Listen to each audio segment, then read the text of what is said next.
Matthews and Petrangelos because I had practiced this a time or two. So, Sarah, when I first heard you talk about Joey, I knew he must be special because you never talked about anyone else you dated before. And then when I met him in New York for the very first time at dinner, and I saw the kindness in his eyes, I thought, I like this boy for my sister. And a few months later, come Christmas, Joey showed up at our house with some chocolate and peanut butter balls that I think he had made with his sister Laura. And that's when I thought, you know, I really do want this boy in my family forever. So I was very excited when a few months later you all called to say that you were engaged. And I was really just happy that you had found a wonderful and loving man to treasure you through all the ups and downs of life. And Sarah, I think you know, I took notes because I didn't want to forget anything I have to say to you.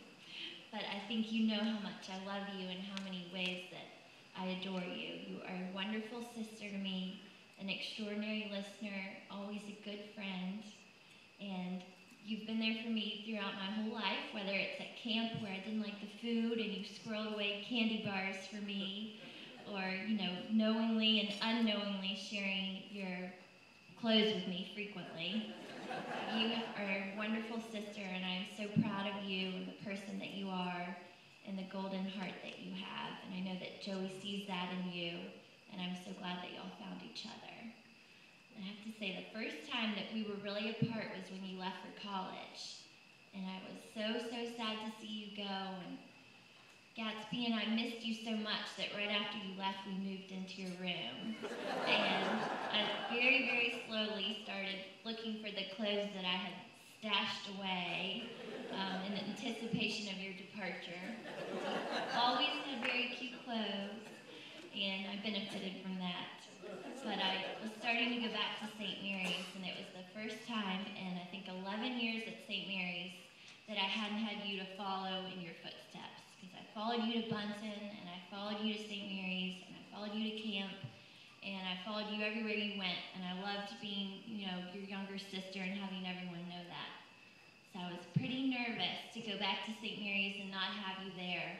I think I benefited. I had respectability by association with you, and it was nice to have you go first.